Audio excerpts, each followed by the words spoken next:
Si je vous dis sentez le goût d'un citron dans la bouche, allez-y, sentez-le. Le goût du citron apparaît dans votre bouche, n'est-ce pas? Vous n'avez pas inventé ce goût par votre pensée, par votre conscient, non, c'est votre inconscient qui vous l'a envoyé.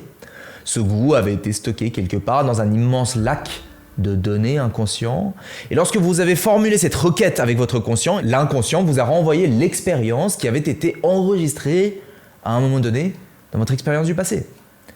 L'expérience que vous faites ici et maintenant dépend de ce qui est enregistré dans votre subconscient. En réalité, 95% de notre expérience de la vie actuellement, aujourd'hui, ici et maintenant, est gérée par l'inconscient.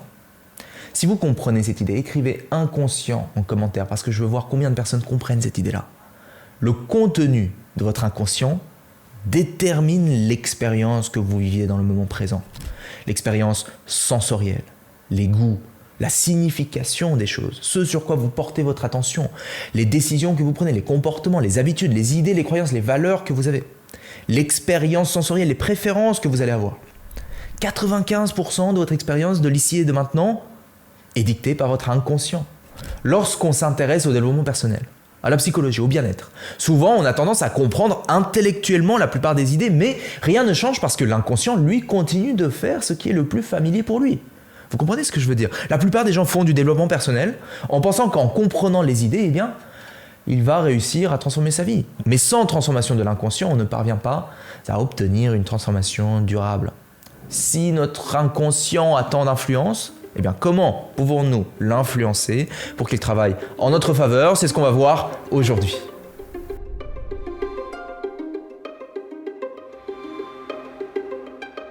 Pour cela, parlons des composantes de l'être humain. D'abord, le corps. Nous sommes des êtres dotés d'un corps physique et matériel, n'est-ce pas? Une enveloppe corporelle. Nous sommes connectés au monde qui nous entoure par nos sens, l'ouïe, le toucher, la vue, le goût, l'odorat, etc. Nous sommes dotés d'un système nerveux, un réseau de communication centrale de notre corps. C'est notre véhicule. Le corps, c'est notre véhicule. Et puis ensuite, il y a l'esprit.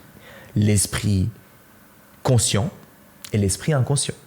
L'esprit conscient pilote notre expérience du moment présent comme si c'était un capitaine à bord d'un navire. Il représente la partie de notre activité mentale dont nous sommes directement et immédiatement conscients.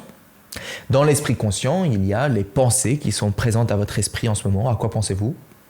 Les perceptions sensorielles actuelles, ce que vous voyez, ce que vous entendez, ce que vous ressentez. Si vous respirez, l'air qui passe dans vos narines. Les émotions dont vous êtes conscient actuellement, comment vous vous sentez, en paix, serein, ou alors justement frustré, inquiet, anxieux, ou alors en joie. L'esprit conscient, il a des capacités. Il a le pouvoir de se concentrer sur quelque chose de spécifique, il a le pouvoir de raisonner de façon logique, d'analyser, de comparer, de déduire, de prendre des décisions volontaires, c'est-à-dire de faire des choix. Il a le contrôle sur l'ensemble de votre système. Il peut diriger des actions consciemment. Vous pouvez marcher vers une direction, vous pouvez bouger votre corps, vous pouvez vous exprimer, vous pouvez choisir quoi regarder, sur quoi porter votre attention, n'est-ce pas? Il y a un langage intérieur, vous avez une sorte de dialogue mental que vous entretenez avec vous-même, vos pensées. Mais l'esprit conscient a des limites importantes. L'esprit conscient a une capacité limitée. Vous ne pouvez pas vous concentrer sur un nombre illimité d'éléments à la fois. Vous pouvez vous concentrer que sur un nombre restreint d'éléments. Et puis, la concentration est temporaire. Le contenu change constamment. C'est temporaire. C'est filtré. Votre perception est filtrée. Seulement une infime partie de l'activité cérébrale totale est celle de votre conscient. Votre conscient, il est influencé, il est fortement affecté par l'inconscient sans que vous vous en rendiez compte. C'est la partie immergée de l'iceberg qui gère la prise de décision, les compétences analytiques, les émotions, les actions volontaires, la pensée logique, la mémoire à court terme. C'est comme si l'esprit conscient était une sorte de projecteur qui illumine une petite zone précise dans une immense obscurité. C'est là où vous mettez votre focus actuel. Et le reste demeure dans l'ombre, même s'il continue d'exister. À présent, dans l'ombre, il y a quoi? Il y a l'esprit inconscient. Nous avons tendance à penser que nous sommes uniquement l'esprit conscient. Or, nous sommes aussi et surtout, en grande partie, l'esprit inconscient. C'est la partie immergée de l'iceberg. Qu'est-ce qu'il y a dans l'inconscient? Il y a l'intuition, les habitudes, les comportements appris, les croyances, les valeurs fondamentales que vous entretenez, vos conditionnements, les associations d'idées que vous allez faire automatiquement, vos peurs, peur de l'abandon, peur du rejet, peur de l'échec, peur de la réussite, peur de ce qui est inconnu, vos phobies, la peur d'être dans le noir, la peur de la solitude, la peur peut-être de voir des insectes, des araignées. Vous avez des déclencheurs émotionnels, des ancrages qui ont été figés en vous, c'est-à-dire par exemple que si vous voyez telle chose en particulier, vous allez réagir avec une certaine charge émotionnelle à cette expérience. Vous avez des connaissances qui sont stockées. Si je vous dis 12 plus 12 et que vous allez me donner la réponse, cette connaissance, vous l'avez stockée. Vous avez des réactions qui sont peut-être protectrices, fuite, combat, ou alors le fait de vous figer. Ces réactions sont ancrées dans votre inconscient. Vous avez des compétences automatiques. Vous savez peut-être faire du vélo, vous avez appris à faire du vélo, maintenant cette compétence elle est automatique. Vous avez des souvenirs, n'est-ce pas ? Parlez-moi du souvenir le plus lointain que vous puissiez avoir dans votre enfance. Qu'est-ce qui vous vient ? Des souvenirs qui viennent de votre inconscient, n'est-ce pas ? Vous avez l'imagination, la créativité, pensez à un ciel bleu, montrez-moi un dessin, là, imaginez un dessin, une illustration d'un ciel bleu. Vous allez pouvoir utiliser votre imagination pour créer cela.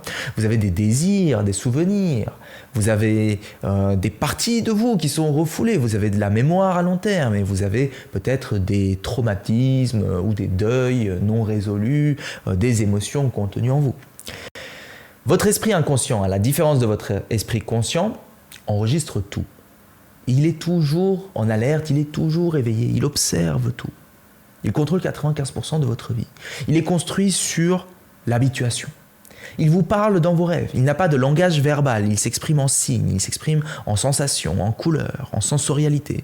Il prend tout au pied de la lettre. Il peut faire 1 milliard de choses à la fois. Il n'est pas logique, c'est l'esprit des sentiments. Il est 1 million de fois plus puissant que l'esprit conscient. Sans la transformation de votre esprit inconscient, votre vie reste la même. Pourquoi sans l'inconscient il n'y a pas de changement ? Eh bien, je vais vous donner des exemples.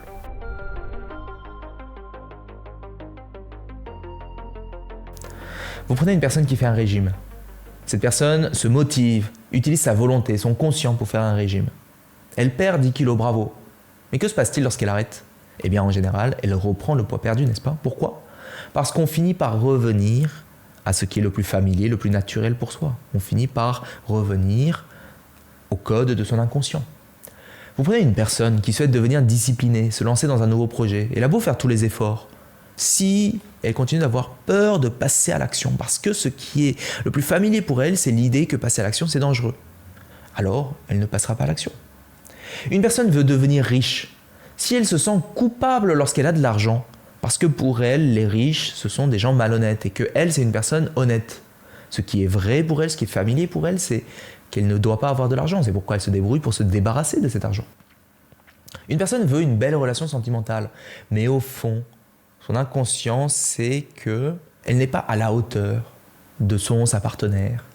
Ce qui est vrai, ce qui est familier pour cette personne, c'est de ne pas se sentir à la hauteur. Ainsi, cette personne se débrouille pour que, dans sa vie, elle obtienne ce qui correspond à ce qui est vrai pour elle. Elle fait en sorte que son partenaire la quitte. Vous pouvez imaginer le conscient comme un cavalier et l'inconscient comme un cheval puissant. Un cavalier et un cheval. Le cavalier décide où aller. Mais si le cheval refuse d'avancer parce qu'il a peur, ou parce qu'il se sent coupable, ou parce qu'il a honte, ou pour une raison X ou Y, s'il ne veut pas coopérer, qui gagne ? Le cheval est beaucoup plus fort, c'est le cheval qui gagne. Votre inconscient, c'est le cheval. Vous êtes le cavalier. Qu'est-ce que vous voulez faire ? Quelle est la solution ? C'est de communiquer avec le cheval et d'avoir l'alignement entre le cavalier et le cheval, l'alignement entre le conscient et l'inconscient. Que se passe-t-il quand l'inconscient et le conscient sont alignés ?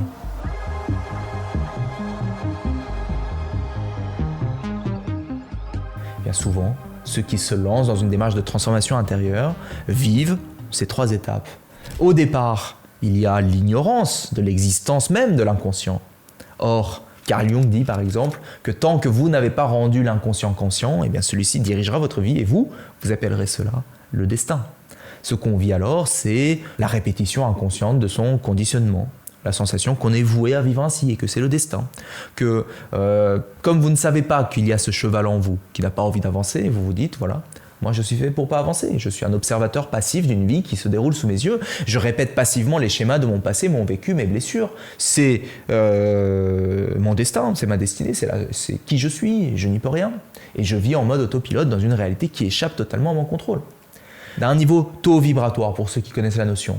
La fréquence vibratoire de ce genre de personnes, c'est la peur, la honte, la culpabilité, ou peut-être l'acceptation, la neutralité. En tout cas, souvent, on vit dans cette forme de survie, dans cette forme de protection, dans cette forme de recherche, de survie. On vit dans cette forme de survie. Ensuite, je constate que ceux qui sont dans cette démarche de transformation personnelle vivent ce qu'on appelle l'éveil de l'inconscient, c'est-à-dire qu'ils commencent à remarquer les schémas qui se répètent. Ces gens-là commencent à comprendre que tout est avant tout une histoire de réalité intérieure. Ils comprennent qu'ils peuvent vivre au-delà des schémas qui se répètent, de leur ego, de leur identité, de leurs étiquettes. Ils font le choix de dire « ça suffit ». Ce que je vis, si ça ne me plaît pas, je reprends le contrôle, je vais de l'avant, je change le programme. Je communique avec l'inconscient. Et alors, ils arrivent dans une fréquence vibratoire qui est plutôt celle du courage, de la volonté, de l'envie d'aller de l'avant. Et enfin, lorsque ces gens-là se lancent dans ce travail qui consiste à aligner l'inconscient et le conscient, ils découvrent qu'ils sont les créateurs actifs de leur expérience de la vie, qui dépend surtout et avant tout de leur inconscient. Ils font le choix de reconfigurer leur schéma, leur réalité intérieure. Ils transforment leur discours interne, leur état émotionnel, leurs réactions, leurs habitudes, leur système nerveux. Et lorsqu'ils se libèrent de ce qui les pèse, lorsqu'ils alignent leur mental et leur corps avec ce qu'ils souhaitent vivre, avec le genre d'expérience qu'ils veulent faire de la vie, et qu'ils apaisent leur ego, qu'ils permettent à l'âme de s'exprimer, qu'ils permettent à la vie en eux de rayonner au-delà d'eux-mêmes, ils découvrent que la vie n'est pas contre eux, qu'ils ne subissent pas la vie, ils découvrent que la vie est en eux, que la vie est avec eux. Et alors, ils peuvent rayonner entièrement l'énergie, la fréquence vibratoire de l'amour, de la joie, de la paix. Alors comment travailler sur l'inconscient ?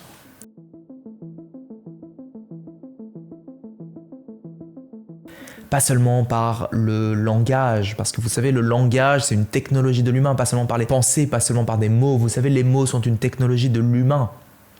C'est nous qui avons inventé les mots, n'est-ce pas ? Et il fut un temps, on était des êtres préhistoriques et on ne savait pas parler. Et avant d'être des êtres humains, nous étions des êtres vivants.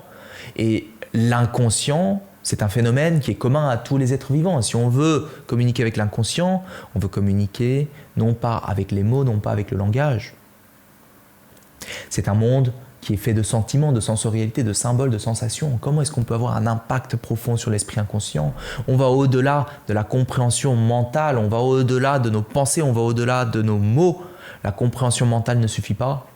Nous allons voir et communiquer avec le cheval en nous, avec la part de nous inconsciente, avec du ressenti, avec le sentiment de sécurité, de valorisation, d'amour. Vous savez, vous pouvez passer toute votre vie à comprendre comment nager. Si vous n'allez pas à la piscine et que vous ne vous jetez pas à l'eau, vous n'allez pas vous progresser en natation. C'est pareil, si vous voulez créer l'alignement mental et corporel, l'alignement entre l'esprit conscient et l'esprit inconscient, ce que vous voulez, c'est aller communiquer avec l'inconscient réellement dans une expérience psychosomatique, sensorielle. Ça demande de la pratique, ça demande de la discipline. Et pour cela, vous avez plusieurs approches qui sont possibles.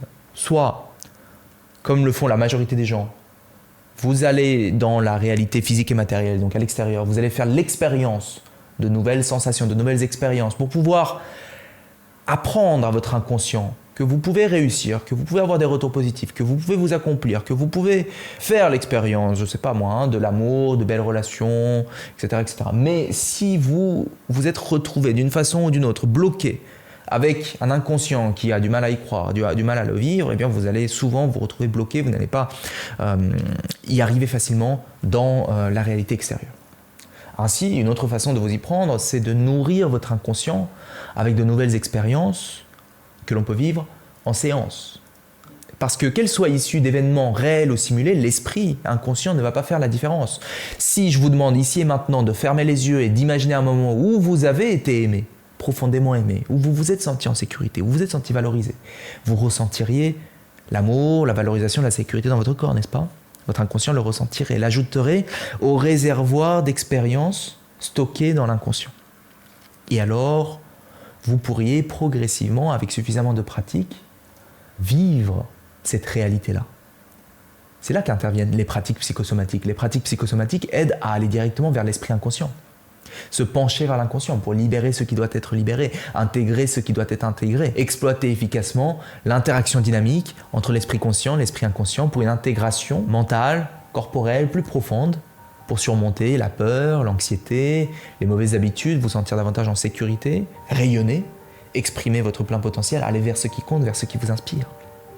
Alors, si vous aimez le développement personnel, la psychologie, mais que vous n'avez pas encore réussi à vous libérer de vos schémas qui se répètent et que vous voulez aller de l'avant, écoutez ceci. Je vous garantis de vous aider à laisser votre passé derrière vous, vivre une toute nouvelle réalité qui vous inspire profondément dans les 180 prochains jours. Et si je ne tiens pas ma promesse, vous ne paierez pas un seul centime. Si ça vous intéresse, cliquez sur le lien ci-dessous pour voir comment je pourrais vous aider et réserver un appel maintenant. Je sais que ça peut vous paraître dur à croire. La seule chose que je puisse faire pour vous, c'est de vous prouver que ma méthode fonctionne pour de vrai. Sébastien, qui manquait de confiance dans ses relations, s'est senti beaucoup plus confiant, avec une meilleure énergie grâce à notre accompagnement, et il s'est même marié un an après, et il m'a écrit pour me dire qu'il attendait son premier enfant. Jérôme, lui, était en dépression, la vie n'avait plus de sens, mais tout s'est débloqué très rapidement. Il a retrouvé un travail aligné à ce qui compte pour lui grâce à notre accompagnement, il m'a même confié l'accompagnement de son fils. Laura, qui voulait passer à une nouvelle étape de sa vie, sent des changements concrets dans sa vie professionnelle grâce à notre accompagnement. Si vous voulez en savoir plus et voir comment je pourrais vous aider à vous libérer de ce qui vous retient, passer à une nouvelle étape de votre vie et créer une toute nouvelle réalité qui vous inspire vraiment d'ici les 180 prochains jours, sachant que si bizarrement le résultat n'est pas atteint, alors je vous rembourse intégralement. Et sachant que je m'assurerai personnellement de votre réussite, cliquez simplement sur le bouton « En savoir plus ». Voilà, en synthèse, 90-95% de notre vie est dictée par l'inconscient. L'inconscient doit changer pour que votre vie change vraiment. L'alignement entre conscient et inconscient, c'est la clé de la transformation durable. La compréhension intellectuelle seule ne suffit pas, il faut de la pratique.